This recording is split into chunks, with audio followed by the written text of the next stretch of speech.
ಮರಣದ ನಂತರ ಸ್ವರ್ಗ ಆರ್ ನರಕ. Praise the lord, hallelujah. ಹೇಗಿದ್ದೀರಾ? ಎಲ್ಲರೂ ಚೆನ್ನಾಗಿರಬೇಕು. ಇವತ್ತು ವಿಶೇಷವಾಗಿ ಒಂದು ತರಗತಿ. ಕೆಲವರು ನನಗೆ ಫೋನ್ ಮಾಡಿ ಕೇಳ್ತಾರೆ, ಆಫ್ಟರ್ ಡೆತ್ ಏನು, ನಾವು ಸತ್ತ ನಂತರ ಏನು? ಅದಂತೂ ಸತ್ಯ. ಹುಟ್ಟು ದೇವ್ರು ಇಟ್ಟಿದ್ದು, ಸಾವು ನಮಗೆ ಗೊತ್ತಿಲ್ಲ, ದೇವರಿಗೆ ಗೊತ್ತು. ಹುಟ್ಟು ಸಾವಿನ ಮಧ್ಯ ಕೆಲವು ದಿನಗಳು, ಇದೊಂದು ಎಕ್ಸಾಮ್. ಇದಾದ್ಮೇಲೆ ಏನಾಗತ್ತೆ? 3 ಥರದ ಜನ ಇದ್ದಾರೆ. ಅದರಲ್ಲಿ ಒಬ್ಬರು ಹುಟ್ಟಿದ್ದೀವಿ, ಒಂದಿನ ಸತ್ತು ಹೋಗ್ತೀವಿ, ಮುಗಿದೋಯ್ತು, ಲೈಫ್ ಈಸ್ ಮುಗಿದೋಯ್ತು ಅಂತ ಬುದ್ಧಿಜೀವಿಗಳು, ಜ್ಞಾನಿಗಳು ತುಂಬ ಜನ ಇದನ್ನೇ ವಾದ ಮಾಡ್ತಾರೆ. ಬದುಕಿದ್ದೀವಿ, ಇರೋ ತನಕ ಜಾಯ್ ಮಾಡು, ಎಂಜಾಯ್ ಮಾಡು, ಹೋಗ್ತಾ ಇರೋ. ಸತ್ತ ನಂತರ ಅಕಸ್ಮಾತ್ ಸ್ವರ್ಗ ನರಕ ಇದ್ದರೆ ಯಾರು ಅನುಭವಿಸ್ಬೇಕು ಅಲ್ವಾ? ಅದಕ್ಕೆ ಅದು ಬಿಡೋಣ. ಅಂಥ ಜನಾಂಗ ಒಂದಿದೆ. ಅದಕ್ಕೆ ಅಂಥ ಜನಾಂಗಕ್ಕೆ ದೇವರು ಹೇಳ್ತಾರೆ, ರೋಮನ್ 1:19-20 ದೇವರನ್ನ ಅರಿತು, ಸತ್ಯವನ್ನು ಅರಿತು ಅದರಂತೆ ಜೀವಿಸಲಿಲ್ಲ, ದೇವರಿಗೆ ಮಹಿಮೆ ಸಲ್ಲಿಸಲಿಲ್ಲ, ದೇವರಿಗೆ ಕೊಡಬೇಕಾದ ಗೌರವ ಕೊಡಲಿಲ್ಲ, ತಾವೇ ಜ್ಞಾನಿಗಳೆಂದುಕೊಂಡು ಅವರು ಮೂರ್ಖರಾದರು. ಅಂಥ ಒಂದು ಜನಾಂಗ ಇದೆ. ದೇವರನ್ನು ನಂಬೋದೇ ಇಲ್ಲ. ನಾನು ಒಂದು ಕಾಲದಲ್ಲಿ ಹಾಗೆ ಇದ್ದವನೇ. ಇದ್ದೀವಿ, ಮಜಾ ಮಾಡೋದು, ತಿನ್ನೋದು, ಹೋಗ್ತಾ ಇರೋದು, ಇಷ್ಟೇ. 2ನೇ ವರ್ಗದ ಜನ, ಅದು ನಾನು ಎಲ್ಲೋ ಒಂದು ಕಡೆ ನಿಂತಿದ್ದೆ, ಬಸ್ ಸ್ಟ್ಯಾಂಡ್ನಲ್ಲಿ ಕಾಯ್ತಾ ಇದ್ದೆ. ಆವಾಗ ಒಂದು ಎತ್ತಿನ ಗಾಡಿಯಲ್ಲಿ ತುಂಬ ಕಬ್ಬಿಣದ ಸಾಮಾನು ಹಾಕ್ಕೊಂಡು ಒಂದೇ ಸಿಂಗಲ್ ಎತ್ತೋದು, ಹೊಡಿತಾ ಇದ್ದಾನೆ. ಅದು ಬೇರೆ ಅಪ್ಪು, ಕಷ್ಟಪಟ್ಟದು ಅಂತ ಹೊಡಿತಾ ಇದ್ದಾನೆ, ಬೈತಾ ಇದ್ದಾನೆ, ಹೇಳ್ಕೊಂಡು ಹೋಗ್ತಾ ಇದ್ದ. ತಕ್ಷಣ ಅಲ್ಲಿ ಯಾರು ಪಕ್ಕದಲ್ಲಿ ಇದ್ದರು ಹಿಡಿದ್ರು, ಯಾವ ಜನ್ಮದಲ್ಲಿ ಏನು ಪಾಪ ಮಾಡಿದ್ನೋ, ಏನು ಕರ್ಮನೋ, ಎತ್ತಾಗ್ಬಿಟ್ಬಿಟ್ಟಿದ್ದಾನೆ, ಎಷ್ಟು ಹೊಡ್ತಾ ತಿಂತಿದ್ದಾನೆ ನೋಡಿ. ಇದೊಂದು ವರ್ಗದ ಜನ. ಬದುಕಿದ್ದಾಗ ಒಳ್ಳೇದು ಮಾಡಿದ್ರೆ ಒಳ್ಳೆ ಮುಂದಿನ ಪುನರ್ಜನ್ಮದಲ್ಲಿ ಒಳ್ಳೇದಾಗ್ತದೆ. ಬದುಕಿದಾಗ ಕೆಟ್ಟದ್ದು ಮಾಡಿದ್ರೆ ಅವನು ಕ್ರಿಮಿ, ಕೀಟ, ನಾಯಿ, ಎತ್ತು ಇದೆಲ್ಲ ಹಾಕ್ತಾನೆ. ಅದಕ್ಕೆಲ್ಲ ಎವಿಡೆನ್ಸೇ ಇಲ್ಲ. ಹಾಗೆ ನಡೆದಿದ್ದು ಬೈಬಲ್ನಲ್ಲಿ ಒಂದು ಘಟನೆ ಕೂಡ ಇಲ್ಲ. 2ನೇ ವರ್ಗದ ಜನ ಅವರು ಏನು, ಯಾವುದಕ್ಕೆ ಒಳ್ಳೇದು ಮಾಡ್ತಾರೆ? ನಾವು ದೇವರಿಗೆ ಮೆಚ್ಚಿಸಬೇಕು, ದೇವರಿಗೆ ಪ್ರಾಮಾಣಿಕವಾಗಿರಬೇಕು, ಲೋಕವನ್ನು ಯೇಸು ಹೇಳಿದೇನು, ದೇವರನ್ನು ಮನುಷ್ಯರನ್ನು ಪ್ರೀತಿಸರಿ, ಪೂರ್ಣ ಹೃದಯ, ಪೂರ್ಣ ಭಕ್ತಿ, ಪೂರ್ಣ ಶಕ್ತಿಯಿಂದ ದೇವರನ್ನು ಮತ್ತು ಮನುಷ್ಯರನ್ನು ಪ್ರೀತಿಸಿರಿ, ಅದು ಮುಖ್ಯ. 2ನೇ ವರ್ಗದ ಜನ. ಇನ್ನು 3ನೇ ವರ್ಗದ ಜನ ಯಹೂದ್ಯರು, ಮುಸಲ್ಮಾನ್ ಮತ್ತು ಕ್ರೈಸ್ತರು. ಈ ಕೆಲವು ಪಂಗಡದವರು ಮಾತ್ರ ಸ್ವರ್ಗ ಇದೆ, ಸತ್ತ ನಂತರ ನರಕನೂ ಇದೆ, ಸಾವು ನಿಶ್ಚಿತ. ಬೈಬಲ್ ಹೇಳುತ್ತೆ, ಪ್ರಸಂಗಿ ಅಥವಾ ಉಪದೇಶಕ 12ನೇ ಅಧ್ಯಾಯ 7ನೇ ವಾಕ್ಯ, ಮಣ್ಣಿನ ದೇಹ ತನ್ನ ಮಣ್ಣಿಗೆ ಸೇರಿ ಹೋಗುತ್ತದೆ, ಸತ್ತಾಗ ಮಣ್ಣಿನ ದೇಹ ಮಣ್ಣಾಗಿ ಹೋಗುತ್ತದೆ, ಆತ್ಮವು ತನ್ನನ್ನು ದಯಪಾಲಿಸಿದ ದೇವರ ಬಳಿಗೆ ಹೋಗುತ್ತದೆ. ಆತ್ಮ ಎಲ್ಲಿಗೆ ಹೋಗುತ್ತೆ? ಯಾರು ದಯಪಾಲಿಸಿದ್ದು? ದೇವರು ದಯಪಾಲಿಸಿದ್ದು, ದೇವರ ಬಳಿಗೆ ಹೋಗುತ್ತೆ. Price the lord. ಪ್ರಾಣಿಗಳಿಗೂ ಜೀವ ಇದೆ, ಆದರೆ ಪ್ರಾಣಿಗಳಿಗೆ ಆತ್ಮ ಇಲ್ಲ. ನಾವು ಬೈಬಲ್ ನೋಡಿದಾಗ ಆದಿಕಾಂಡದಲ್ಲಿ ದೇವರು ಸೃಷ್ಟಿಸಿದರು ಅನ್ನೋ ಶಬ್ದ ಯೂಸ್ ಮಾಡಿರೋದು 3 ಕಡೆ.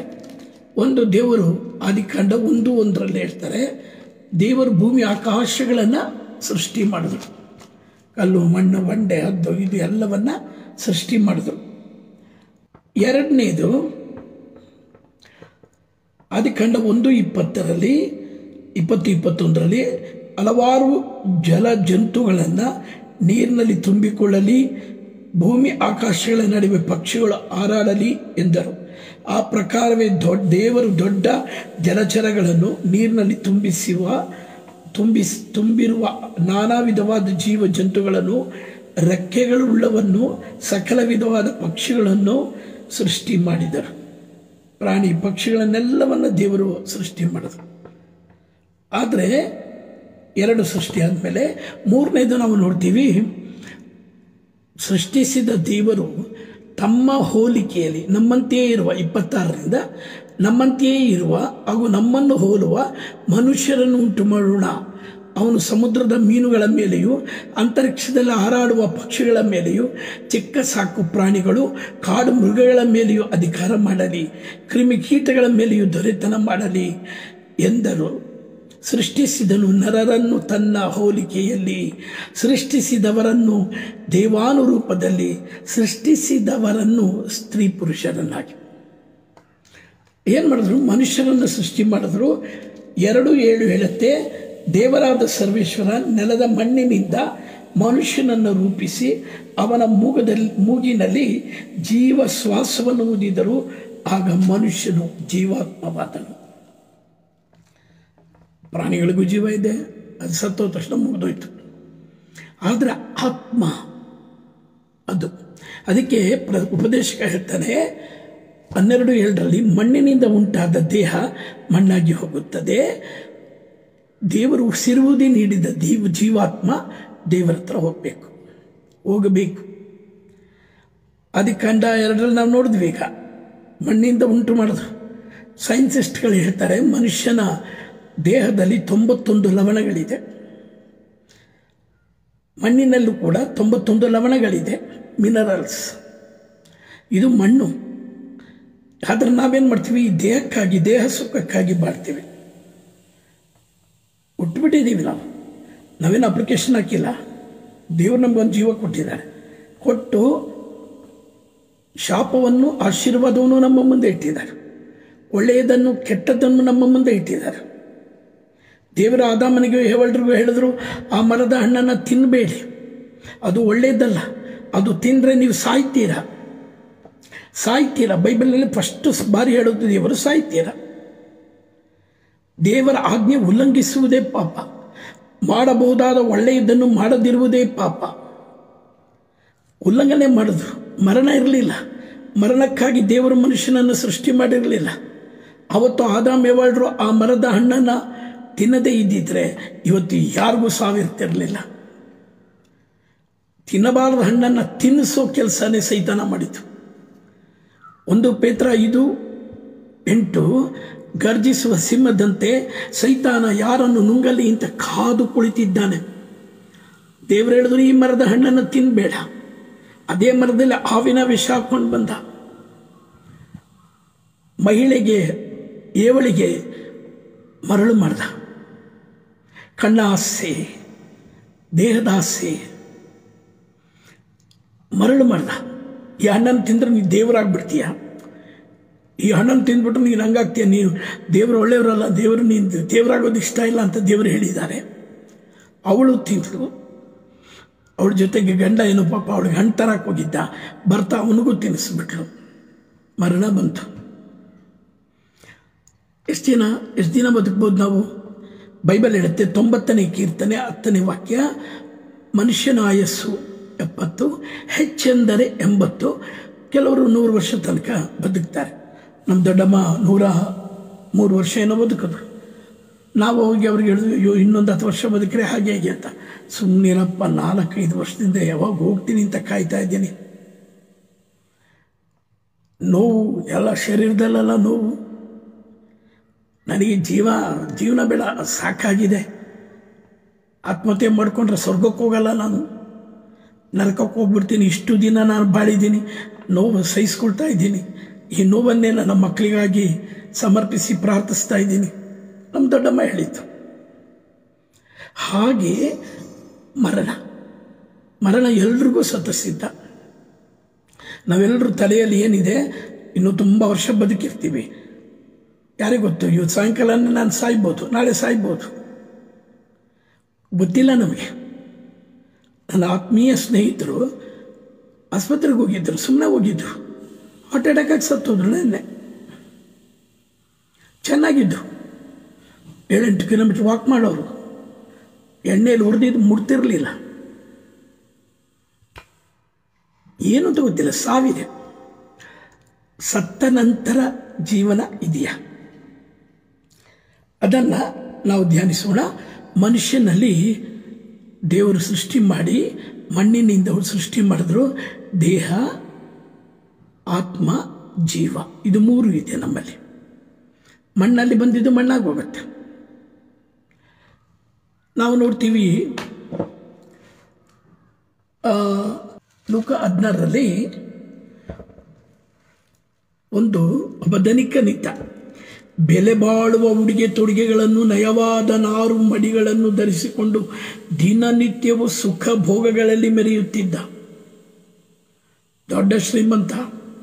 ನಾನು ನೋಡಿದ ಮೊನ್ನೆ ಟಿವಿಯಲ್ಲಿ ಯಾರೋ ಒಬ್ಬರೋ ಮನುಷ್ಯರು ಮೈ ತುಂಬ ಒಂದು 50 kg 100 kg ಬಂಗಾರ ಹಾಕ್ಕೊಂಡಿದ್ರು, ಸತ್ತೋದ್ರು ಅವರು. ಇವನು ಹಂಗೆ ಉಡುಗೆ ತೊಡುಗೆಗಳನ್ನು, ನಯವಾದ ನಾರು ಮಡಿಗಳನ್ನು ಧರಿಸಿಕೊಂಡು ಪ್ರತಿನಿತ್ಯ ಸುಖ ಭೋಗದಲ್ಲಿದ್ದ. ಅವನ ಮನೆಯ ಮುಂದೆ ಬಾಗಿಲಲ್ಲಿ ಲಾಜರ್ನೆಂಬ ಒಬ್ಬ ಭಿಕಾರಿಯು ಬಿದ್ದಿರುತ್ತಿದ್ದ. ಲಾಜರ್ನೆಂಬ ಭಿಕಾರಿ, ಅವನ ಮೈಯೆಲ್ಲ ಹುಣ್ಣು, ಕುಷ್ಠ. ಧನಿಕನು ತಿಂದು ಬಿಸಾಡಿದ ಎಂಜಲಿನಿಂದ ಹಸಿವೆ ನೀಗಿಸಿಕೊಳ್ಳಲು ಅವನು ಹಂಬಲಿಸುತ್ತಿದ್ದ. ಏನೋ ಅವನು ತಿಂದು ಏನಾದ್ರು ಉಳಿದಿದ್ದು ಹಿಂಗೆ ಬಿಸಾಕ್ತಾರಲ್ಲ ನಾಯಿಗೆಲ್ಲ, ಹಂಗೇನಾದ್ರು ಬಿಸಾಕಿದ್ರೆ ಅದನ್ನು ತಿಂದು ನಾವು ಬದುಕ್ಬೋದು. ಅವನು ಕಳ್ತನ ಮಾಡಲಿಲ್ಲ, ಸುಳ್ತನ ಮಾಡಲಿಲ್ಲ, ಮೋಸ ಮಾಡಲಿಲ್ಲ. ಯಾಕೆ ಮೈ ತುಂಬ ಹುಣ್ಣು, ಯಾರು ಕೆಲಸ ಕೊಡಲ್ಲ, ಭಿಕ್ಷೆನೇ ಎತ್ತಬೇಕು, ಗತಿ ಇಲ್ಲ ಅವರಿಗೆ. ಅದು ಯಾರ ಮನೆ ಮುಂದೆ ಕೂತ್ರೆ, ಶ್ರೀಮಂತರ ಮನೆ ನಾವು ನೋಡಿದ್ದೇನೆ. ಚರ್ಚಿಗೆ ಅವರು ಬರುವಾಗ ಚರ್ಚ್ ಮುಂದೆ, ದೇವಸ್ಥಾನಗಳ ಮುಂದೆ ಕೂತ್ಕೊಳ್ತಾರೆ. ಹಾಗೆ ಇವನು ಧನಿಕನ ಮನೆ ಮುಂದೆ ಕೂತ.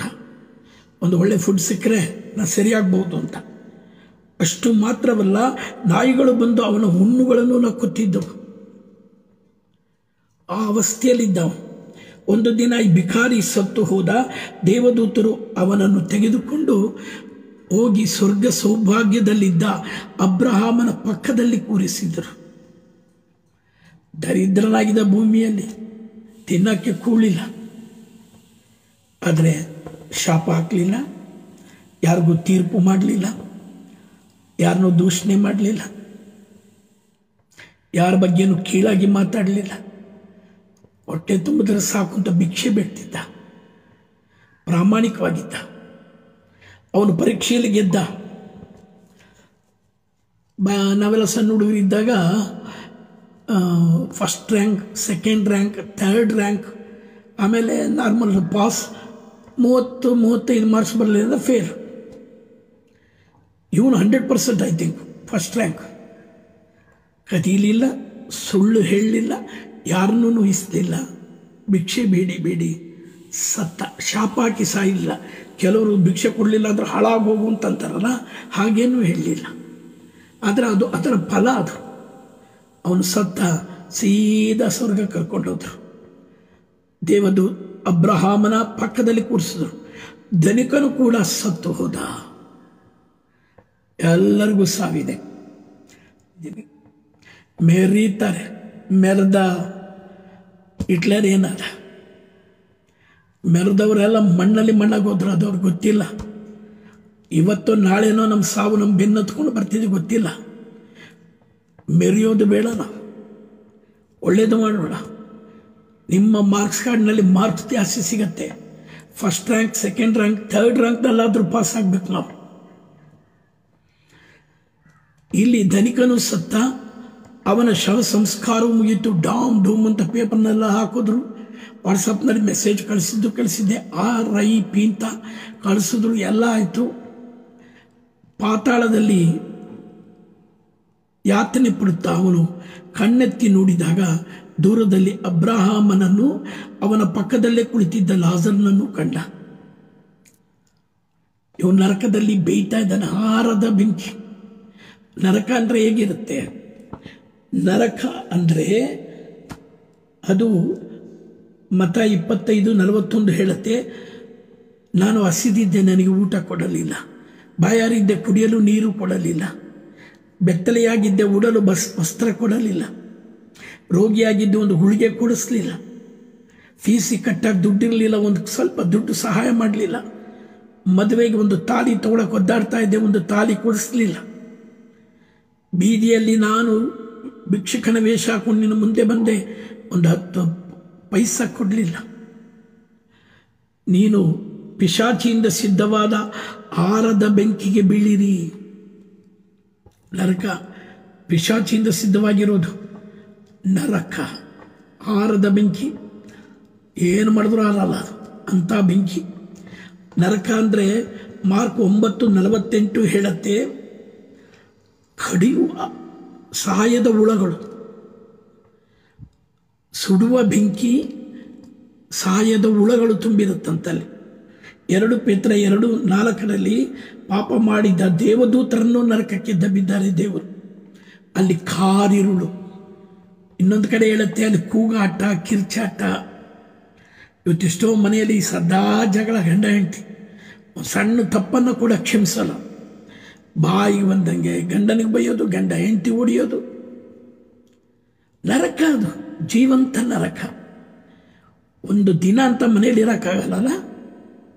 ಹಾಗಾದ್ರೆ ನಮ್ಮ ಮುಂದಿನ ಎಲ್ಲ ದಿವಸ ಅಂಥ ನರಕದಲ್ಲಿ ಇರಬೇಕಾ ನಾವು? ನರಕ ಹೇಳ್ತೀನಿ, ಹೆದರಬೇಡಿ ನರಕಕ್ಕೆ. ಹಾಗಾದ್ರೆ ಸ್ವರ್ಗ ಹೇಗಿರುತ್ತೆ? ಯೋಹಾನ್ 14:2 ಹೇಳುತ್ತೆ, ತಂದೆಯ ಮನೆ. ನನ್ನ ತಂದೆಯ ಮನೆಯಲ್ಲಿ ಅನೇಕ ಬಿಡಾರಗಳಿದೆ. ತಂದೆಯ ಮನೆ ಅದು, ಹೆವನ್ಲಿ ಫಾದರ್ದು ಮನೆ ಸ್ವರ್ಗ. ಮತ್ತೆ 18:10 ದೇವದೂತರ ನಿವಾಸ. ಬೇರೆ ದೇವದೂತರು, ನಾವು ಸತ್ತ ಮೇಲೆ ದೇವದೂತರಾಗ್ಬಿಡ್ತೀವಂತೆ. ಲೂಕ 20:36 ಹೇಳುತ್ತೆ, ಸ್ವರ್ಗದಲ್ಲಿ ನಾವೆಲ್ಲ ಬದಲಾಗ್ಬಿಡ್ತೀವಿ, ದೇವದೂತರ ಅಂತ ಆಗ್ಬಿಡ್ತೀವಿ.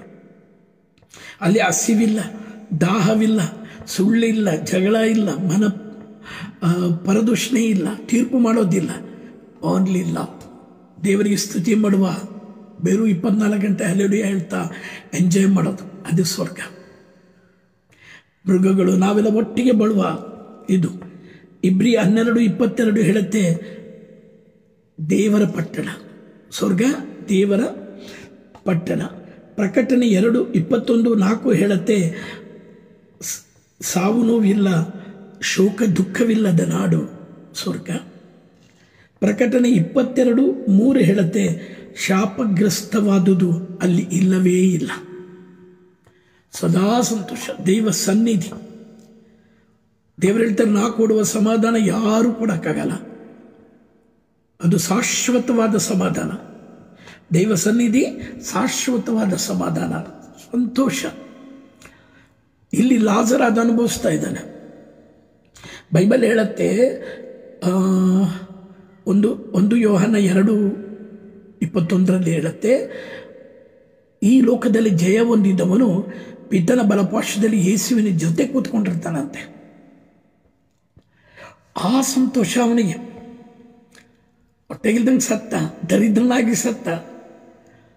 ಅವನು ಹೋಗಿದ್ದ ಸ್ವರ್ಗಕ್ಕೆ, ಇವನು ನರಕದಲ್ಲಿದ್ದಾನೆ. ಅಲ್ಲಿ ಬೆಂಕಿಯಲ್ಲಿ ಬೇಯ್ತಾ ಇದ್ದಾನೆ. ಅವನು ಅಲ್ಲಿಂದ ಕೂಗ್ದ, ಪಿತಾಮಹ ಅಬ್ರಹಾಮನನ್ನು ಮೇಲೆ ಕರುಣೆ ಇಡಿ ತಂದೆಯೇ ಅಂತ ಕೂಗ್ದ. ಈ ಅಗ್ನಿ ಜ್ವಾಲೆಯಲ್ಲಿ ಬಾಧೆ ಪಡುತ್ತಿದ್ದೇನೆ.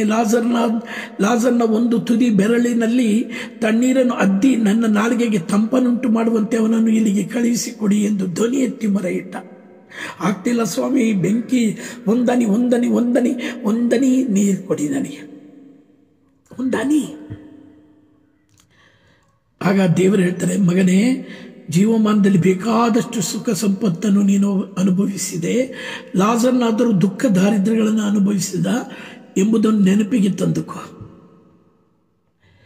ಆದರೆ ಈಗ ಅವನು ಇಲ್ಲಿ ಸುಖ ಪಡುತ್ತಿದ್ದಾನೆ, ನೀನು ಅಲ್ಲಿ ಸಂಕಟ ಪಡುತ್ತಿರುವೆ. ಅಷ್ಟು ಮಾತ್ರವಲ್ಲ, ನನಗೂ ನಿನಗೂ ನಡುವೆ ಅಗಾಧ ಪ್ರಭಾತ ಚಾಚಿದೆ. ಆದ ಕಾರಣ ಆ ಕಡೆಯಿಂದ ನಿನ್ನ ಬಳಿಗೆ ಬರಬೇಕೆಂದಿದ್ದವರು ಬರಲಾಗದು, ಈ ಕಡೆಯಿಂದಲೂ ಯಾರು ದಾಟಿ ಹೋಗಲಾರರು. ಆಮೇಲೆ ದೇವರು ಹೇಳ್ತಾರೆ, ಇವನಿಗೆ ಅವಾಗ ಸೆಂಟಿಮೆಂಟ್, ಅಯ್ಯೋ ನಾ ಬಂದ್ಬಿಟ್ಟೆ, ನನ್ನ ತಮ್ಮಂದ್ರು ಇನ್ನೂ ಹಂಗೆ ಅನ್ಯಾಯ, ಬಡ್ಡಿ, ಧನದಾಹ, ದುಡ್ಡು ಮಾಡೋದು, ಅದು ಇದು ಹೊಡೆದಾಟ ಬಡದಾಟ. ನನಗೆ ಅವನಿಗೆ ಲೆಕ್ಕ ಕೂಡ ಹೇಳ್ತಾನೆ, 5 ಸಹೋದರರಿದ್ದಾರೆ, ಅವ್ರಿಗೆ ಇಲ್ಲಿಗೆ ಬರ್ದಂಗಿರಲಿ, ಲಾಜರ್ನ ಕಳಿಸ್ರಿ, ಅವ್ರಿಗೆ ಬುದ್ಧಿ ಹೇಳಿಸ್ರಿ. ತಕ್ಷಣ ಯಾರಾದರೂ ಸತ್ತವ್ರು ಹೋದರೆ ದೆವ್ವ ಅಂತ ಹೆದರ್ಬಿಡ್ತಾರೆ. ಅಲ್ಲಿ ದೇವರು ಹೇಳ್ತಾರೆ, ಅಲ್ಲಿ ಮೋಶೆಯು ಪ್ರವಾದಿಗಳಿಗೂ ಅವರು ಕಿವಿಗೊಡದಿದ್ದರೆ ಸತ್ತವನ್ನು ಜೀವಂತವಾಗಿ ಎದ್ದು ಬಂದರೆ ನಂಬುವುದಿಲ್ಲ.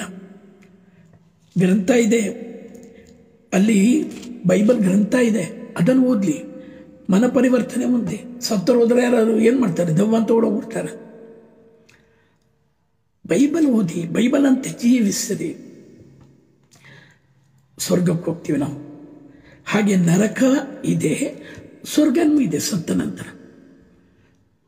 ಪಾಪ ಮಾಡಿದ್ದಲ್ಲ ಅಷ್ಟೇ ನೋಡಿ, ಜೀವ ತೆಗೆಯೋದಿದೆಯಲ್ಲ, ಮನುಷ್ಯನ ಕೊಲ್ಲೋದು, ಅಬಾರ್ಷನ್ ಮಾಡೋದು, ಆತ್ಮಹತ್ಯೆ ಚಿಂತೆ ಮಾಡೋದು, ಕಷ್ಟ ಇರುತ್ತೆ. ಕಷ್ಟ ಇದೆ ಅಂತ ಸತ್ರ ಯಾರೂ ಇರಲ್ಲ ಪ್ರಪಂಚದಲ್ಲಿ. ಎಲ್ರಿಗೂ ಆನೆಗಾನೆ ಬರ, ಇರುವೆಗಿರುವೆ ಬರ ಇದ್ದೇ ಇರುತ್ತೆ. ಹಾಗಾದರೆ ಶುದ್ಧೀಕರಣ ಸ್ಥಳ ಇದೆಯಾ? Praise lord. ಶುದ್ಧೀಕರಣ ಸ್ಥಳದ ಬಗ್ಗೆ ನಾವು ನೋಡ್ತೀವಿ ಮತ್ತಾಯನ ಸುವಾರ್ತೆಯಲ್ಲಿ 5ನೇ ಅಧ್ಯಾಯದಲ್ಲಿ 25ರಿಂದ, ನಿನ್ನ ಎದುರಾಳಿ ನಿನ್ನನ್ನು ನ್ಯಾಯಸ್ಥಾನಕ್ಕೆ ಎಳೆಯುವಾಗ ಮಾರ್ಗ ಮಧ್ಯದಲ್ಲೇ ಅವನೊಡನೆ ಬೇಗ ಸಂಧಾನ ಮಾಡಿಕೊ. ಇಲ್ಲದಿದ್ದರೆ ಅವನು ನಿನ್ನನ್ನು ನ್ಯಾಯಾಧಿಪತಿಗೆ ಒಪ್ಪಿಸುವನು, ನ್ಯಾಯಾಧಿಪತಿ ನಿನ್ನನ್ನು ಪೊಲೀಸರ ವಶಕ್ಕೆ ಒಪ್ಪಿಸಿ ಬಿಡುವರು. ಆನಂತರ ನಿನಗೆ ಸೆರೆ ಮನೆ ವಾಸ ಪ್ರಾಪ್ತವಾದೀತು. ಅಲ್ಲಿಂದ ನೀನು ಹೊರಗೆ ಬರಬೇಕಾದರೆ, ಒಂದು ಕಡೆ ನಿನ್ನನ್ನು ತಗೊಂಡೋಗಿ ಇಟ್ಕೊಂಡ್ಬಿಡ್ತಾರೆ ಜೈಲಿನಲ್ಲಿ. ಫ್ರೀಯಾಗಿದ್ದೆ, ಅವ್ನು ಕಂಪ್ಲೇಂಟ್ ಕೊಟ್ಟರೆ ನೀನು ತಗೊಂಡೋಗಿ ಪಾಪ ಮಾಡಿದ್ಯಾ ಅಂತ ತಗೊಂಡೋಗಿ ಜೈಲಿಗೆ ಹಾಕ್ತಾರೆ. ನೀ ಜೈಲಲ್ಲಿ ಇರ್ತೀಯ. ಜೈಲು ಶುದ್ಧೀಕರಣ. ಅಲ್ಲಿಂದ ನೀನು ಹೊರಗೆ ಬರಬೇಕಾದರೆ ಬಿಡಿಗಾಸನ್ನು ಬಿಡದೆ ಎಲ್ಲವನ್ನು ತೆರಬೇಕಾಗುವುದು. ಇದನ್ನು ನೆನಪಿನಲ್ಲಿಟ್ಟುಕೋ. ಅವನು ಕೊಡಬೇಕಾದವ್ರಿಗೆಲ್ಲ ದುಡ್ಡು ಕೊಡಲೇಬೇಕು. ಜೈಲಲ್ಲಿ ಇದ್ದಾನೆ, ಹೇಗೆ ಕೊಡೋಕ್ಕಾಗತ್ತೆ? ಕಷ್ಟ ಅಲ್ಲ. ಜೈಲಲ್ಲಿ ಯಾರು ಕೊಡಬಹುದು? ಅವ್ರ ಮಕ್ಕಳು, ತಂದೆ ತಾಯಿ ಇವರೆಲ್ಲ ಹೋಗಿ ಆ ಹಣವನ್ನು ಕೊಟ್ಟು ಜಾಮೀನು ಕೊಟ್ಟು ಬಿಡಿಸ್ಕೊಂಬರೋದು. ಇದಕ್ಕೆ ಹೋಲಿಸ್ತಾರೆ ಶುದ್ಧೀಕರಣ ಸ್ಥಳ. ಯೇಸು ಶಿಲುಬೆಯಿಂದ ಕೂಡ ಹೇಳ್ತಾರೆ, ಪಿತನೇ, ಇವರೇನು ಮಾಡುತ್ತಿರುವರೋ ಇವರರಿಯರು, ಇವರನ್ನು ಮನ್ನಿಸಿರಿ. ಮನುಷ್ಯ ಮಾಡ್ತಿರೋದು ಅರಿವಿಲ್ಲದ ಅವಸ್ಥೆ. ಅರಿವಿಲ್ಲ ಮನುಷ್ಯನಿಗೆ, ಪಾಪದ ಮೇಲೆ ಪಾಪ ಎಲ್ಲ ಮಾಡಿಕೊಂಡು ಮಾಡ್ತಾ ಇದ್ದಾರೆ. ದೇವರು ಅದಕ್ಕೆ ಹೇಳಿದ್ರು, ಅರಿವಿಲ್ಲ. ಯುವದಾಸ್ಗೆ ಅರಿವಿದ್ದಿದ್ರೆ, ನಾನು ಒಂದಿನ ಸಾಯ್ತೀನಿ ಇದೆಲ್ಲ ಸುಳ್ಳು ಅಂತ ಅರಿವಿದ್ದಿದ್ರೆ ಅವನು ಮಾಡ್ತಿರಲಿಲ್ಲ. ಪಿಲಾತನಿಗೆ ಅಧಿಕಾರ ದಾಹ, ಪೇತ್ರನಿಗೆ ಭಯ, ಕೊಂದಾಕ್ಬಿಡ್ತಾರೆ ಅಂತ ಅರಿವಿಲ್ಲ. ಸತ್ಯ ಗೊತ್ತಾದಾಗ ಯಾವುದಕ್ಕೂ ಎದುರಲ್ಲ. ನೋಡಿ, ಇದೇ ಪೇತ್ರ ಭಯಪಟ್ಟು ಅಲ್ಲೆಗಳದವನು ತಪ್ಪು ಮಾಡ್ದ. ಜೊತೆಗಿದ್ದವನು, 3.5 ವರ್ಷ ಜೊತೆಗಿದ್ದವನು, ಯೇಸುವನ ಅರಿತವನು, ನಿನ್ನನ್ನು ಬಿಟ್ಟು ಎಲ್ಲಿಗೆ ಹೋಗಲ್ಲ ಅಂತ ಹೇಳಿದವನು, ನೀ ಜೀವ ಕೊಡೋ ವಾಕ್ಯ, ನೀ ದೇವರು ಅಂತ ಹೇಳಿದವನು, ಯೇಸು ಗೊತ್ತಿಲ್ಲ ಅಂದ್ಬಿಟ್ಟ. ಎಂಥ ಅಪರಾಧ! ಆದರೆ ಅವನು ಯೇಸುವನ್ನು ನೋಡ್ದ, ಯೇಸುವನ್ನೇ ಹಿಂಬಾಲಿಸ್ದ. ಮತ್ತೆ ಯೇಸುವನನ್ನು ಸಭೆಗೆ ಸಭಾಧ್ಯಕ್ಷನಾಗಿ ಮೊದಲನೆಯ ಜಗದ್ಗುರುವಾಗಿ ನೇಮಕ ಮಾಡ್ತಾರೆ. ನಮ್ಮ ದೇವರ ಬಗ್ಗೆ ನೀವು ತಿಳ್ಕೋಬೇಕು. ತಾಯಿಗಿಂತ ಮಿಗಿಲಾಗಿ ಪ್ರೀತಿಸುವ ದೇವರು. ಹಾಗೆ ಅಂತ ಪಾಪ ಮಾಡಿದ್ರೆ ದೇವರು ಶಿಕ್ಷಿಸಲ್ಲ. ನಿನ್ನ ಪಾಪ ನಿನ್ನನ್ನು ಶಿಕ್ಷಿಸುತ್ತದೆ. ನಿನ್ನ ಪಾಪ ನಿನ್ನನ್ನು ಬೆನ್ನತ್ತಿ ಬರುತ್ತದೆ. ನಿನ್ನ ಪಾಪ ಆಶೀರ್ವಾದವನ್ನು ತಪ್ಪಿಸುತ್ತೆ. ನಿನ್ನ ಪಾಪ ಮರಣವಾಗಿದೆ. ನಿನ್ನ ಪಾಪ ನಿನ್ನ ಪ್ರಾರ್ಥನೆ ಸ್ವರ್ಗಕ್ಕೆ ತಗೊಂಡು ಬರಲ್ಲ. ನಿನ್ನ ಈ ದೇಹ ಸುಖ ಮುಖ್ಯನಾ, ಆಸ್ತಿ ಶೇಖರಿಸಿಡೋದು ಮುಖ್ಯನಾ, ಅಥವಾ ಎಲ್ಲರ ಮೇಲೆ ಕರುಣೆ, ದೇವರು ಕರುಣೆ ಉಳ್ಳವರ ಇದ್ದ ಹಾಗೆ ನೀವು ಕರುಣೆ ಉಳ್ಳವರಾಗಿರಿ. ಹಸಿದಿದ್ದೇ ಕೊಡಿ, ರೋಗಿಯಾಗಿದ್ದೆ ಔಷಧಿ ಕೊಡಿ. ದೇವರು ನಿಮ್ಮ ಹತ್ರ ಹಣ ಹೆಚ್ಚಿ ಕೊಟ್ಟಿದ್ರೆ ಅದು ನೀವು ಇಟ್ಕೊಳಕ್ಕಲ್ಲ, ನೀವು ಸುಮ್ಮನೆ ಬಂಗಾರ ಮಾಡಿ ಹಾಕ್ಕೊಳಕ್ಕಲ್ಲ, ಬಡಬಗ್ಗರಿಗೆ ಕೊಡಕ್ಕೆ. 90% ತಿಂದರೆ ಒಂದು 10% ಆದರೂ ಬಡಬಗ್ಗರಿಗೆ ಕೊಡಿ. ಕಣ್ಮುಂದೆನೇ ಇದ್ದಾರೆ. ಅಲ್ಲಿ ಬೈಬಲ್ ಹೇಳುತ್ತೆ, ಅವ್ರು ಯಾರಾದರೂ ಸೆರೆಮನೆಯಲ್ಲಿ ಇದ್ದರೆ ಅವ್ರನ್ನ ಬಿಡುಗಡೆ ಮಾಡಬೇಕಾದ್ರೆ ಆ ಬಿಡಿಗಾಸನ್ನು ಕೂಡ ಕೊಡಲೇಬೇಕು. ನೀನು ಕೊಡೋದು ಯಾರು? ನಮ್ಮ ಪ್ರಾರ್ಥನೆ. ಮಕ್ಕಬಿ ಪುಸ್ತಕದಲ್ಲಿ ನಾವು ನೋಡ್ತೀವಿ, 2 ಮಕ್ಕಬಿ, ಇದು ಪ್ರೊಟೆಸ್ಟೆಂಟ್ ಬೈಬಲ್ನಲ್ಲಿ ಇಲ್ಲ. ಮಕ್ಕಬಿ ಅವರು ಕೆಲವು ಪುಸ್ತಕಗಳನ್ನು ತೆಗೆದುಹಾಕಿದ್ದಾರೆ. ಕ್ಯಾಥಲಿಕ್ ಬೈಬಲ್ನಲ್ಲಿ ಇದೆ. 2 ಮಕ್ಕಬಿ 12ನೇ ಅಧ್ಯಾಯ 44. 12ನೇ ಅಧ್ಯಾಯ 44. ಮೃತರಾದವರು ಮರಳಿ ಉತ್ಥಾನ ಹೊಂದುತ್ತಾರೆ ಎಂಬುದನ್ನು ವಿಶ್ವಾಸಿಸದೆ ಹೋಗಿದ್ದರೆ ಅಂಥವರಿಗೋಸ್ಕರ ಪ್ರಾರ್ಥನೆ ಮಾಡುವುದು ನಿರರ್ಥಕವಾಗುತ್ತಿತ್ತು, ಮೂರ್ಖತನವಾಗುತ್ತಿತ್ತು. ಸತ್ತೋದವರು ಎದ್ದು ಬರಲ್ಲ ಅನ್ನಂಗಿದ್ರೆ ಸತ್ತೋರು ಒಂದಿನ ಎದ್ದು ಬರ್ತಾರೆ. ಪೂರ್ವಿಕರ ಪಾಪದ ಪರಂಪರೆಯಾಗಿ ಬಂತು ಅಂದರೆ ಕರ್ತರಾದ ಯೇಸುವನ್ನು ವಿಶ್ವಾಸಿಸು, ನೀನು ನಿನ್ನ ಕುಟುಂಬವು ರಕ್ಷಣೆ ಹೊಂದುವುದು ಅಂದಾಗ ನನ್ನ ಕುಟುಂಬ, ನನ್ನ ವಂಶ ಎಲ್ಲವೂ ರಕ್ಷಣೆ ಹೊಂದಲೇಬೇಕು. ಗಲಾತಿ 3 ಮರಕ್ಕೆ ತೂಗ ಹಾಕಲಾದ ಪ್ರತಿಯೊಬ್ಬನು ಶಾಪಗ್ರಸ್ತನು ಎಂದು ಬರೆದಿರುವಂತೆ ನಮಗೋಸ್ಕರ ಕ್ರಿಸ್ತ ಯೇಸು ಶಾಪ ಸ್ವರೂಪಿಯಾಗಿ ಧರ್ಮಶಾಸ್ತ್ರದಲ್ಲಿ ಹೇಳಲಾಗಿರುವ ಶಾಪದಿಂದ ನಮ್ಮನ್ನು ಪಾರು ಮಾಡಿದ್ದಾರೆ. ಅನೇಕವಾಗಿ ನಮ್ಮನ್ನು ನಾವು ಪ್ರೇಯರ್ ಮಾಡುವಾಗ, ಯೇಸುವಿಗೆ ಸರೆಂಡರ್ ಆದಾಗ, ಪಾಪ ತ್ಯಜಿಸಿದಾಗ, ಪಶ್ಚಾತ್ತಾಪ ಬಿಟ್ಪಟ್ಟಾಗ, ಪಾಪ ನಿವೇದನೆ ಮಾಡಿದಾಗ ನಮ್ಮ ಶಾಪಗಳು ಬಿಟ್ಟು ಹೋಗ್ಬಿಡತ್ತೆ, ಶಿಲ್ಬೆಯಲ್ಲಿ ಹೋಗ್ಬಿಡತ್ತೆ. ಬೈಬಲ್ ಹೇಳುತ್ತೆ, ಯೆಶಾಯ 53ರಲ್ಲಿ ನಾವು ನೋಡ್ತೀವಿ, 53:4-5 ನಿಜವಾಗಿ ವಹಿಸಿಕೊಂಡನಾತ ನಮ್ಮ ಬಾಧೆಗಳನ್ನು, ಹೊರೆಯಂತೆ ಹೊತ್ತನಾತ ನಮ್ಮ ಕಷ್ಟ ಸಂಕಟಗಳನ್ನು. ನಾವು ಭಾವಿಸಿದ್ದಾದರೂ ಏನು, ಆತ ದೇವರಿಂದ ಬಾಧಿತನಾದವನು, ದಂಡನೆಗೆ ಗುರಿಯಾದವನು, ತಿರಸ್ಕೃತನಾದವನೆಂದು. ಗಾಯಗೊಂಡನಾತ ನಮ್ಮ ಪಾಪಗಳ ನಿಮಿತ್ತ, ಜರ್ಜರಿತನಾದ ನಮ್ಮ ದ್ರೋಹಗಳ ದೆಸೆಯಿಂದ, ಶಿಕ್ಷೆಗೊಳಗಾದ ನಮ್ಮ ರಕ್ಷೆಗಾಗಿ, ಪೆಟ್ಟು ತಿಂದ ನಮ್ಮ ಸ್ವಸ್ಥತೆಗಾಗಿ. ಎಲ್ಲ ಯೇಸು ಹೊತ್ಕೊಂಡ್ಬಿಟ್ರು. ಒಬ್ಬರೂ ನಾಶವಾಗಬಾರ್ದು. ಬೈಬಲ್ ಹೇಳುತ್ತೆ, ಈ ಲೋಕದಲ್ಲಿ ದೇವರ ಸ್ವರೂಪದಲ್ಲಿ ಸೃಷ್ಟಿ ಮಾಡಲ್ಪಟ್ಟ ಮನುಷ್ಯರು ನಾಶವಾಗಬಾರ್ದು. ಅದೇ ದೇವರ ಒಂದು ಇಚ್ಛೆಯಾಗಿತ್ತು. ಪಶ್ಚಾತ್ತಾಪ ಪಟ್ಟಾಗ, ಪಾಪ ತ್ಯಜಿಸಿದಾಗ, ಸತ್ಕಾರ್ಯಗಳನ್ನು ಮಾಡಿದಾಗ ದೇವರ ಬಾಯಿಂದ ಒಂದು ವಾಕ್ಯ ಬರುತ್ತೆ. ಯೆಶಾಯ 1:18, ನಿನ್ನ ಪಾಪಗಳು ಕಡುಗೆಂಪಾಗಿದ್ದರು, ನಿನ್ನ ಪಾಪಗಳು ಎಷ್ಟೇ ದೊಡ್ಡದಾಗಿದ್ದರೂ ಹಿಮದಂತೆ ಬೆಳಪಾಗುವುದು. ಪ್ರಾರ್ಥಿಸಿರಿ, ಯೇಸು ಜೊತೆಗೆ ಜೀವಿಸಿರಿ. ಆ ಸ್ತ್ರೀ ಮಗ್ದಳದ ಮರಿಯ ಯೇಸುವಿನ ಪಾದವನ್ನು ಕಣ್ಣೀರಿನಲ್ಲಿ ತೊಳೆದು ತಲೆಮುಡಿಯಿಂದ ಒರೆಸಿದ್ರು. ಯೇಸುವಿನ ಪ್ರೀತಿ ಮಾಡಿದ್ರು. ಪ್ರೀತಿ ಪ್ರೀತಿ ಪ್ರೀತಿ. ಯೇಸು ಹೇಳಿದ್ರು, ಇವಳ ಎಲ್ಲ ಪಾಪಗಳು ಕ್ಷಮಿಸಲ್ಪಟ್ಟಿದೆ. ಪಶ್ಚಾತ್ತಾಪ, ದೇವರನ್ನ ಪ್ರೀತಿ. 3ನೇದು ಬಲಭಾಗದ ಕಳ್ಳ. ಬಲಭಾಗದ ಜೋತಾಡ್ತಾ ಇದ್ದಾನೆ 3 ತಾಸು. ಅವ್ರ ಜೊತೆಗಿದ್ದ 33 ವರ್ಷ ಇದ್ದ ಶಿಷ್ಯಂದ್ರ ಯಾರು ಸ್ವರ್ಗಕ್ಕೆ ಫಸ್ಟ್ ಹೋಗಲಿಲ್ಲ. ಬಲಭಾಗದ ಕಳ್ಳ ನೋಡ್ದ. ಅವನಿಗೆ ಗೊತ್ತಾಯ್ತು, ಎಡಭಾಗದ ಕಳ್ಳ ಗೇಲಿ ಮಾಡಿದಾಗ ನಿನಗೂ ನನಗೂ ಶಿಕ್ಷೆ, ನಾವು ಕಳ್ತನ ಮಾಡಿದ್ದೀವಿ, ಸುಳ್ಳು ಮಾಡಿದ್ದೀವಿ, ಎಲ್ಲ ಮಾಡಿದ್ದೀವಿ, ನನಗೂ ನಿನಗೂ ಈ ಶಿಕ್ಷೆ ಓಕೆ. ಆ ಪರಿಶುದ್ಧ ಮನುಷ್ಯನನ್ನು ಯಾಕೆ ಹೇಳಿಸ್ತೀಯ, ಯಾಕೆ ಬೈತೀಯ? ಬಿಟ್ಟು ಬಿಡು. ತಂದೆಯೇ, ನೀನು ಸ್ವರ್ಗಕ್ಕೆ ಹೋಗುವ, ಪ್ಯಾರಡೈಸ್ಗೆ ಹೋಗುವಾಗ, ಪರಂಧಾಮಕ್ಕೆ ಹೋಗುವಾಗ ನನ್ನ ನೆನೆಸ್ಕೊ, ಅಷ್ಟು ಸಾಕು. ನಾನೆಲ್ಲ ಅಲ್ಲಿ ಬರೋಕ್ಕೆ ಯೋಗ್ಯತೆ ಇಲ್ಲಪ್ಪ, ಐ ಆಮ್ ಸಾರಿಪ್ಪ. ಯೇಸುಂದ್ರು, ಇಂದು ಈ ಕ್ಷಣ ನೀನು ನನ್ನೊಂದಿಗೆ ಪ್ಯಾರಡೈಸ್ನಲ್ಲಿ, ಪರಂಧಾಮದಲ್ಲಿರುವೆ, ನೀನು ನನ್ನ ಜೊತೆಗಿರ್ತೀಯ. 38 ವರ್ಷದ ರೋಗಿ, ಪಾರ್ಶ್ವವಾಯು ರೋಗಿ. ಅವನಿಗೆ ಪಶ್ಚಾತ್ತಾಪ ಗೊತ್ತಿಲ್ಲ, ನೊಂದು ಹೋಗಿದ್ದಾನೆ. 38 ಇಯರ್ಸಿಂದ ಬೆತ್ಸದ ಕೊಳದ ಬಳಿ ಕೂತಿದ್ದಾನೆ. ವ್ರಣ, ಕೈಕಾಲೆಲ್ಲ ಹೋಗ್ಬಿಟ್ಟಿದೆ, ಬೆಡ್ ಸೋಸ್ ಆಗಿದೆ, ಇಳಿಯೋಕ್ಕಾಗ್ತಿಲ್ಲ. ದೇವದೂತರು ಬಂದಾಗ ಫಸ್ಟ್ ಹೋಗಿ ಮುಟ್ಟಿದವರಿಗೆ ಸೌಖ್ಯ ಸಿಗತ್ತೆ, ಆಗ್ತಾ ಇಲ್ಲ. ಅವನಿಗೇನು ಗೊತ್ತಿಲ್ಲ, ನೋವು ಅನುಭವಿಸ್ತಾ.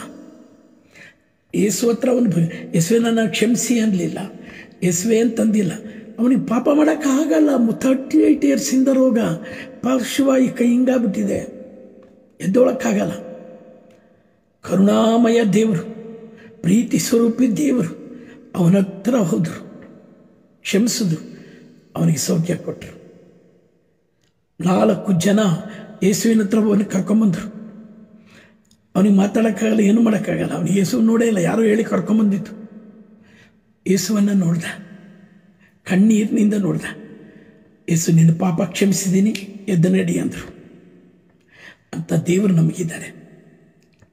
ಸ್ವರ್ಗ ಇದೆ, ನರಕ ಇದೆ, ಶುದ್ಧೀಕರಣ ಸ್ಥಳವೂ ಇದೆ. ಬೇಕಾದಷ್ಟು ವ್ಯಾಖ್ಯಾನಗಳಿದೆ. ಪ್ರೊಟೆಕ್ಷನ್ ಸಹೋದರರು ಹಂಗೆ ಇಲ್ಲವೇ ಇಲ್ಲ ಅಂತ ವಾದ ಮಾಡ್ತಾರೆ. ಇದ್ದರೆ ಏನು ಮಾಡ್ತೀರಾ? ನಿಮ್ಮ ತಂದೆ ತಾಯಿ ಸತ್ತೋಗಿದ್ದಾರಲ್ಲ, ಅವರಿಗೆ ನಿಮ್ಮ ಪ್ರಾರ್ಥನೆ ಅಗತ್ಯ ಇದ್ದರೆ, ಆ ಪ್ರಾರ್ಥನೆ ಮೂಲಕ ಅವ್ರಿಗೆ ಸ್ವರ್ಗಕ್ಕೆ ಹೋಗಂಗಿದ್ರೆ, ನೀವು ಇಲ್ಲ ಇಲ್ಲ ಅಂತ ವಾದ ಮಾಡಿ ಕೊನೆಗೆ ನೀವು ಸತ್ತಾಗ ನೀವು ಅಲ್ಲಿಗೆ ಹೋದರೆ ಅಲ್ವಾ? ಗೊತ್ತಿಲ್ಲ, ಬೈಬಲ್ ಆಧಾರ ಅಷ್ಟೇ ಇದು. ಅದಕ್ಕೆ ಪ್ರಾರ್ಥಿಸಿರಿ, ಸತ್ತ ಆತ್ಮಗಳಿಗಾಗಿ ಪ್ರಾರ್ಥಿಸಿರಿ, ಅನಾಥ ಆತ್ಮಗಳಿಗಾಗಿ ಪ್ರಾರ್ಥಿಸಿರಿ. ಒಂದ್ಸಲ ದೇವರ ಹತ್ರ ಯೇಸು ಹತ್ರ ಹೋದ್ರು. ಸ್ವಾಮಿ, ನಾನು ದೆವ್ವ ಬಿಡಿಸಿದ್ದೀನಿ, ರೋಗ ಸೌಖ್ಯ ಮಾಡಿದ್ದೀನಿ, ದೊಡ್ಡ ದೊಡ್ಡ ಮೀಟಿಂಗ್ ಮಾಡಿದ್ದೀನಿ, ಸುವಾರ್ತೆ ಸಾರಿದ್ದೀನಿ, ರೋಗಿಗಳಿಗೆ ಸೌಖ್ಯ ಕೊಟ್ಟಿದ್ದೀನಿ, ದೆವ್ವಗಳನ್ನು ಓಡಿಸಿದ್ದೀನಿ. ಯೇಸು ಕೇಳ್ತಾರೆ, ಯಾರು ನೀವು? ಐ ಡೋಂಟ್ ನೋ, ನನಗೆ ಗೊತ್ತಿಲ್ಲ ನೀವು ಯಾರು ಅಂತ. ಯಾಕೆ ಹೇಳಿ? ನಾನು ಬಿಡಿಸಿದ್ದೀನಿ, ನನ್ನ ಸಭೆ, ಅವರು ಸರಿ ಇಲ್ಲ, ಇವರು ಸರಿ ಇಲ್ಲ, ತೀರ್ಪು ಮಾಡಿದ್ದೀನಿ. ತೀರ್ಪು ಮಾಡ್ತಾರೆ. ಯೇಸು ಕೇಳ್ತಾರೆ, I don't know who are you, ನನಗೆ ಗೊತ್ತಿಲ್ಲ ನೀನು ಯಾರು ಅಂತ. ಒಂದು ಮಕ್ಕಳ ಸ್ವಭಾವದ ಹೊಂದಿದ್ದವರಿಗೆ ಮಾತ್ರ ಸ್ವರ್ಗ ರಾಜ್ಯ ಯೇಸು ಹೇಳ್ತಾರೆ. ಎಲ್ಲ ಬೈಬಲ್ ಜ್ಞಾನದಿಂದಾಗಲಿ, ಬೈಬಲ್ನ ಪಾಲನೆಯಿಂದಲಾಗಲಿ ಅಲ್ಲ, ಕರುಣೆಯಿಂದ ಒಳ್ಳೆ ಮನುಷ್ಯನಾಗಬೇಕು ನೀನು. ಬೈಬಲ್ ಇರೋದು ನಿನ್ನನ್ನು ಬದಲಾಯಿಸೋಕ್ಕೆ, ಜೀವ ಕೊಡುವ ವಾಕ್ಯ, ಸೌಖ್ಯ ಕೊಡುವ ವಾಕ್ಯ, ಸಮಾಧಾನ ಕೊಡುವ ವಾಕ್ಯ. ಹೆದರಬೇಡಿ, ಕಷ್ಟಗಳಿದೆ, ದುಃಖಗಳಿದೆ, ಹೆದರಬೇಡಿ. ಕೆಲವರು ಮೊನ್ನೆ ನನಗ್ಯಾರೋ ಫೋನ್ ಮಾಡಿದ್ರು, ಯಾಕೆ ಬದುಕಬೇಕು ನೀನು, ತೋರಿಸ್ಕೊಡ್ಬೇಕು ನೀನು ಬದುಕಿ. ಹೆದರಬಾರ್ದು ನಾವು. ಇದೆ, ಭರವಸೆ ಇದೆ, ಅದೇ ಶುದ್ಧೀಕರಣ ಸ್ಥಳ. ಈ ಭೂಮಿಯಲ್ಲೇ ಸ್ವರ್ಗ ನಾವು ಕಂಡುಕೊಳ್ಬೇಕು. ಎಲ್ಲರನ್ನ ಪ್ರೀತಿಸ್ರಿ, ಯೇಸುವಿನ ಆಜ್ಞೆ ಎಲ್ಲರನ್ನ ಪ್ರೀತಿಸ್ರಿ, ಸತ್ಯ ದೇವರನ್ನ ಆರಾಧನೆ ಮಾಡಿ, ಎಲ್ಲರನ್ನ ಕ್ಷಮಿಸ್ರಿ, ಎಲ್ಲರಿಗಾಗಿ ಪ್ರಾರ್ಥಿಸಿರಿ, ತಾಳ್ಮೆಯಿಂದ ಜೀವಿಸಿರಿ, ತೀರ್ಪು ಮಾಡಬೇಡಿ. ಸ್ಟೇಜ್ ಎತ್ತಿ ಒಂದು 10-15 ವಾಕ್ಯ ಗೊತ್ತಾಗಿದೆ ಅಂದ ತಕ್ಷಣ ಅವ್ರು ಸರಿ ಇಲ್ಲ, ಇವ್ರು ಸರಿ ಇಲ್ಲ ಅಂತ ಹೇಳಬೇಡಿ. ಅನ್ಯ ಜಾತಿಯವರನ್ನ ಬೈಬೇಡಿ. ಯೇಸು ಏನಂದ್ರು, ಅವರೇನು ಮಾಡ್ತಿರುವರು ಅವರು ಹರಿಯೋರು, ಅವನನ್ನು ಮನ್ನಿಸ್ರಿ, ಅಭಿಷೇಕಿಸ್ರಿ. ಅವರೆಲ್ಲರೂ ದೇವರ ಹತ್ರ ಬರಬೇಕು, ಅವರೆಲ್ಲರೂ ಸ್ವರ್ಗಕ್ಕೆ ಬರಬೇಕು. ಆ ರೀತಿ ಪ್ರೇಯರ್ ಮಾಡಬೇಕು ನಾವು. ತೀರ್ಪು ಮಾಡಬೇಡಿ, ಪರದೂಷಣೆ ಮಾಡಬೇಡಿ, ಒಬ್ಬ ವ್ಯಕ್ತಿಯನ್ನು ದೂರ ಇಡಬೇಡಿ. ಬೈಬಲ್ ಹೇಳುತ್ತೆ, ಪ್ರತಿ ವ್ಯಕ್ತಿಯಲ್ಲೂ ಯೇಸು ಇದ್ದಾರೆ, ವ್ಯಕ್ತಿಯಲ್ಲಿ ಯೇಸು ಇದ್ದಾರೆ, ಎಲ್ಲರಲ್ಲೂ ಯೇಸು ಇದ್ದಾರೆ. ಆ ವ್ಯಕ್ತಿಯಲ್ಲಿರುವ ಯೇಸುವನ್ನು ನೋಡಿ, ಚುಚ್ಚಿ ಮಾತಾಡಬೇಡಿ, ಹರ್ಟ್ ಮಾಡಬೇಡಿ. ಸುವಾರ್ತೆ ಹೆಸರಿನಲ್ಲಿ ಕೆಟ್ಟದ್ದನ್ನು ನೋಯಿಸಬೇಡಿ. ಯೇಸು ನಿಮ್ಮನ್ನು ಪ್ರೀತಿಸ್ತಾರೆ. ಆ ಪ್ರೀತಿಯ ಅನುಭವ, ಎತ್ತ ತಾಯಿಗಿಂತ ಮೇಲಾಗಿ ಪ್ರೀತಿಸುವ ಯೇಸುವಿನ ಆ ಪ್ರೀತಿಯ ಅನುಭವ ಅವರಿಗೆ ಕೊಡಿ. ಅವರು ಬದಲಾಗ್ತಾರೆ. ನನ್ನಿಂದ ನಿನ್ನಿಂದ ಯಾರನ್ನು ಬದಲಾಯಿಸೋಕ್ಕಾಗಲ್ಲ. ನನ್ನನ್ನು ನಿನ್ನನ್ನು ಸೃಷ್ಟಿ ಮಾಡಿದ ದೇವರಿಂದ ಎಲ್ಲ ಸಾಧ್ಯ. ಯಾಕೆಂದರೆ ಯೋಹಾನ್ 8:36 ಹೇಳುತ್ತೆ, ದೇವರ ಕುವರನ್ನು ಬಿಡುಗಡೆ ಕೊಟ್ಟರೆ ಬಿಡುಗಡೆ ಇದೆ. ಮನುಷ್ಯನ ಪ್ರಯತ್ನದಿಂದ ಸಾಧ್ಯ ಇಲ್ಲ. ದೇವರ ಕುವರನ್ನು ಬಿಡುಗಡೆ ಕೊಟ್ಟರೆ ಬಿಡುಗಡೆ ಇದೆ. ದೇವರೇ ನನ್ನ ಪಕ್ಷದಲ್ಲಿದ್ದಾಗ ನನ್ನನ್ನು ಎದುರಿಸುವವರು ಯಾರು? ದೇವರ ಪಕ್ಷ ನಿಂತ್ಕೊಳ್ಳಿ, ದೇವರ ವಾಕ್ಯ ಆಲಿಸಿರಿ, ದೇವರ ವಾಕ್ಯದಂತೆ ಜೀವಿಸಿರಿ. ಸ್ವರ್ಗ ಕಾಯಂ ನಾವು ಮಾಡಿಕೊಳ್ಳೋಣ. ಅದಕ್ಕಾಗಿ ಶ್ರಮಿಸೋಣ, ಕೆಲವನ್ನು ತ್ಯಜಿಸೋಣ. ಓಕೆ, ಯೇಸು ನಾಮದಲ್ಲಿ ಕೆಟ್ಟ ಆಲೋಚನೆಗಳು ಮಾಡೋದು ಬೇಡ. ಪ್ರಪಂಚದ ಒಂದು ಮೂಲೆಯಿಂದ ಇನ್ನೊಂದು ಮೂಲೆವರೆಗೆ ಎಲ್ರಿಗೂ ಕಷ್ಟ, ಸ್ವಲ್ಪ ದಿನ ಇರುತ್ತೆ. ಯೇಸು ಹೇಳ್ತಾರೆ, ಈ ಕಷ್ಟಗಳು ಸ್ವಲ್ಪ ದಿನ ನಿಮಗಿರುತ್ತೆ, ಭಯಪಡಬೇಡಿ, ಹೆದರಬೇಡಿ, ನಾನು ತಿರುಗಿ ನೋಡ್ತೀನಿ, ಮತ್ತೊಮ್ಮೆ ನೋಡ್ತಾರೆ ಯೇಸು. ಎಲ್ಲ ಸರಿಯಾಗುತ್ತೆ, ಎಲ್ಲ ಸರಿಯಾಗುತ್ತೆ. ಯೇಸುವನ್ನು ಬಿಡಬೇಡಿ, ಯೇಸುವಿನ ಜೊತೆಗಿರ್ರಿ. ಯೇಸು ನಿಮ್ಮ ನಾಮದಲ್ಲಿ ಬೇಡ್ತಾ ಇದ್ದೇನೆ, ಎಲ್ಲರನ್ನ ಆಶೀರ್ವದಿಸಿ. ಈ ಪ್ರಸಂಗ ತರ್ಕ ಮಾಡಲು ಅಲ್ಲ, ಪಶ್ಚಾತ್ತಾಪ ಪಡಲು. ಈ ಪ್ರಸಂಗ ಸ್ವರ್ಗಕ್ಕೆ ಬರಲು ಮೆಟ್ಲಾಗಲಿ. ಎಲ್ಲರನ್ನ ಪ್ರೀತಿಸಲು ಶಕ್ತಿ ಕೊಡಿ. ನಮ್ಮಲ್ಲಿರುವ ಭಿನ್ನತೆಗಳನ್ನು ತೆಗೆದುಹಾಕ್ರಿ. ಯೇಸುವೆ, ನಿಮ್ಮ ನಾಮದಲ್ಲಿ ಇದನ್ನು ಆಲಿಸ್ತಿರೋ ಪ್ರತಿಯೊಬ್ಬರು ಸೌಖ್ಯ ಹೊಂದಲಿ. ಇಲ್ಲಿ ಯಾರಾದರೂ ಗರ್ಭಿಣಿ ಸ್ತ್ರೀಯರು ಇದನ್ನು ನೋಡ್ತಾ ಇದ್ದರೆ ಹೊಟ್ಟೆ ಮೇಲೆ ಕೈ ಇಟ್ಕೊಳ್ಳಿ. ಯೇಸುವೆ, ಈ ಗರ್ಭಫಲ ನಿನ್ನ ದಾನ. 127ನೇ ಕೀರ್ತನೆ 1-2-3 ಹೇಳುತ್ತೆ, ಗರ್ಭಫಲ ದೇವರ ದಾನ. ಆ ಗರ್ಭವನ್ನು ಆಶೀರ್ವದಿಸಿ. ಆ ಗರ್ಭದ ಮೇಲಿರುವ ಶಾಪಗಳು ಬಿಟ್ಟು ಹೋಗಲಿ. ಮುಂದಿನ ಇದೇ ವರ್ಷಕ್ಕೊಂದು ಮಗುವಾಗಲಿ. ವಿಮೋಚನೆ ಕಾಂಡ 23-25 ಹೇಳುತ್ತೆ, ದೇವರನ್ನ ಆರಾಧಿಸುವಾಗ ಗರ್ಭಸ್ರಾವ ಆಗುವುದಿಲ್ಲ, ಬಂಜೆಯರು ಇರುವುದಿಲ್ಲ. ಆ ವಾಗ್ದಾನ ನೆರವೇರಲಿ. ಇವರ ಪತಿ ಪತ್ನಿಯಲ್ಲಿರುವ ಎಲ್ಲ ಕೊರತೆಗಳು ನೀಗಿ ಹೋಗಲಿ. ಯೇಸು ನಾಮದಲ್ಲಿ ಬೇಡಿದ್ದನ್ನು ಹೊಂದಿಕೊಂಡಿದ್ದೇವೆ. ಸ್ವರ್ಗವನ್ನು ನಾವು ಇಟ್ಕೊಂಡಿದ್ದೇವೆ. ಯೇಸು ನಾಮದಲ್ಲಿ ಆಮೆನ್. Price the lord. ಯಾವುದೇ ತರ್ಕಕ್ಕಲ್ಲ. ಶುದ್ಧೀಕರಣದ ಬಗ್ಗೆ ಬೈಬಲ್ನಲ್ಲಿ ಅಂಥ ಕೊಟೇಶನ್ ಇಲ್ಲ. ಅದರ ಕ್ಯಾಥಲಿಕ್ ಫೈತ್ ಅನುಭವ, ಎಷ್ಟೋ ಜನ ನೋಡಿ ಬಂದವರು ಹಂಗೆಲ್ಲ ಅಂತಾರೆ. ಬಟ್ ಇದೆ, ಒಂದು ಸ್ಥಳ ಇದೆ. ಆ ಸ್ಥಳದಲ್ಲಿ ನಾವು ಹಾದು ಹೋಗಬೇಕು. ಎಲ್ಲ ಇದೆ.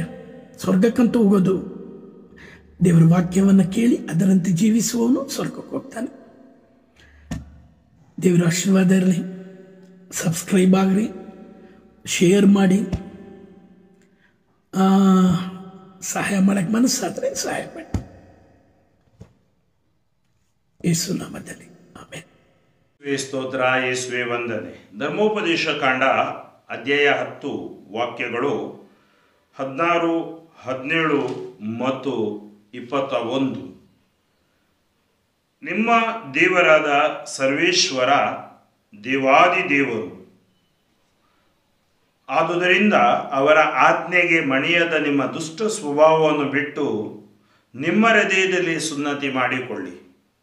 ನಿಮ್ಮ ದೇವರಾದ ಸರ್ವೇಶ್ವರ ದೇವಾದಿದೇವರು, ಸರ್ವೇಶ್ವರಾದಿ ಸರ್ವೇಶ್ವರ. ಅವರು ಪರಮ ದೇವರು, ಪರಾಕ್ರಮಿಯೂ ಭಯಂಕರರೂ ಆಗಿದ್ದಾರೆ. ಅವರು ಮುಖದಾಕ್ಷಿಣ್ಯ ನೋಡುವವರಲ್ಲ, ಲಂಚ ತೆಗೆದುಕೊಳ್ಳುವವರಲ್ಲ. ಅವರೊಬ್ಬರೇ ನಿಮ್ಮ ಸ್ತುತಿ ಸ್ತೋತ್ರಕ್ಕೆ ಪಾತ್ರರು. ಅವರು ನಿಮ್ಮ ದೇವರು. ನೀವು ನೋಡಿದ ಆ ಮಹಾಭಯಂಕರವಾದ ಮಹತ್ ಕಾರ್ಯಗಳನ್ನು ನಿಮ್ಮ ಪರವಾಗಿ ನಡೆಸಿದವರು ಅವರೇ. ಆತ್ಮೀಯರೇ, ನಮ್ಮ ದೇವರು ಸರ್ವೇಶ್ವರಾದಿ ಸರ್ವೇಶ್ವರ, ಶಕ್ತಿಯುಳ್ಳ ಸರ್ವೇಶ್ವರ. ಆ ಸರ್ವೇಶ್ವರನೇ ನಮಗಾಗಿ ಯೇಸುವನ್ನು ಕರುಣಿಸಿದರು. ಆದ್ದರಿಂದ ನಿಜವಾದ ಏಕ ದೇವರನ್ನು ನಾವು ಆರಾಧಿಸುವಾಗ ಅವರು ನಮ್ಮನ್ನು ಆಶೀರ್ವದಿಸುತ್ತಾರೆ, ಕರುಣಿಸುತ್ತಾರೆ, ಕೃಪೆ ತೋರುತ್ತಾರೆ. ವಿಶೇಷವಾಗಿ ಆತ ಪರಾಕ್ರಮಿಯೂ ಆಗಿದ್ದಾರೆ ಮತ್ತು ಎಲ್ಲ ಕೇಡುಗಳಿಂದ ನಮ್ಮನ್ನು ರಕ್ಷಿಸುತ್ತಾರೆ, ತನ್ನ ಮಕ್ಕಳನ್ನು ರಕ್ಷಿಸುತ್ತಾರೆ. ಸ್ತುತಿಗಳ ಮಧ್ಯೆ ವಾಸಿಸುವ ತಂದೆಯಾದ ದೇವರೇ, ನಿಮ್ಮ ಮಕ್ಕಳು ನಾವಾಗಿದ್ದೀವಿ. ನಮ್ಮ ಮೇಲೆ ಕರುಣೆ ತೋರಿ, ವಿಶ್ವದ ಮೇಲೆ ಕರುಣೆ ತೋರಿ. ಎಲ್ಲ ಅಂಧಕಾರ ಬಂಧನಗಳಿಂದ, ಭ್ರಷ್ಟಾಚಾರ, ಅನಾಚಾರ, ದುರಾಚಾರ, ಅತ್ಯಾಚಾರಗಳಿಂದ ವಿಶ್ವವನ್ನು ರಕ್ಷಿಸು. ನಿನ್ನ ಕರುಣೆ, ನಿನ್ನ ಕೃಪೆ, ನಿನ್ನ ದಯೆ ವಿಶ್ವದ ಮೇಲೆ ಇಳಿದು ಬರಲಿ. ನಮ್ಮೊಳಗಡೆ ಇರುವ ಎಲ್ಲ ಧಾರ್ಮಿಕ ಮತಾಂಧತೆಗಳನ್ನು ದೂರ ಮಾಡು. ನಮ್ಮೊಳಗಡೆ ದುಶ್ಚಟ, ದುರ್ಗುಣ, ದುರ್ವ್ಯಾಮೋಹಗಳನ್ನು ದೂರ ಮಾಡು. ವಿಶ್ವದಿಂದ ಭಯೋತ್ಪಾದನೆ ದೂರ ಮಾಡು. ದೇವಾ, ನಿನ್ನ ಕರುಣೆಯ ಆಶೀರ್ವಾದ ಪ್ರತಿಯೊಬ್ಬರಲ್ಲೂ ಇಳಿದು ಬರಲಿ. ನಿನ್ನ ಸ್ವಾರ್ಥೆಯ ಕಂಪು ಮತ್ತು ಈ ವಿಶ್ವ ನಿಮ್ಮದೇ ಆಗಿದೆ ಸ್ವಾಮಿ. ನೀವೇ ಇದರ ಯಜಮಾನರು. ನೀವೇ ನಮ್ಮನ್ನು ಮುನ್ನಡೆಸಿರಿ. ನಮಗೆ ಆತ್ಮರ ಬಲದಿಂದ ತುಂಬಿ ಎಲ್ಲ ಕೇಡುಗಳಿಂದ, ಸಾಂಕ್ರಾಮಿಕ ಪಿಡುಗುಗಳಿಂದ, ಅನಾಹುತಗಳಿಂದ, ಅತಿವೃಷ್ಟಿ ಅನಾವೃಷ್ಟಿಗಳಿಂದ ನಮ್ಮನ್ನು, ವಿಶ್ವವನ್ನು ರಕ್ಷಿಸಿರಿ. ಯೇಸು ನಾಮದಲ್ಲಿ ನಾನು ಪ್ರಾರ್ಥಿಸುತ್ತೇನೆ. ದೈಹಿಕ ಮಾನಸಿಕ ಸ್ವಸ್ಥತೆಯನ್ನು ಬಿಡುಗಡೆ ಮಾಡುತ್ತೇನೆ. ಯೇಸು ನಾಮದಲ್ಲಿ ಜಯವಾಗಲಿ. ಸರ್ವಶಕ್ತ ದೇವರಾದ ಪಿತಾ ಮತ್ತು ಸುತ ಮತ್ತು ಪವಿತ್ರ ಆತ್ಮರು ನಿಮ್ಮನ್ನು ಆಶೀರ್ವದಿಸಲಿ. ಫಾದರ್ ಫ್ರಾಂಕ್ಲಿನ್ ಡಿಸೋಜಾ, ಶಿವಮೊಗ್ಗ ಧರ್ಮಕ್ಷೇತ್ರ, ಯೇಸು ಸ್ಪರ್ಶ ತಂಡ, ನನಗಾಗಿಯೂ ನಮ್ಮ ತಂಡಕ್ಕಾಗಿಯೂ ಪ್ರಾರ್ಥಿಸಿರಿ.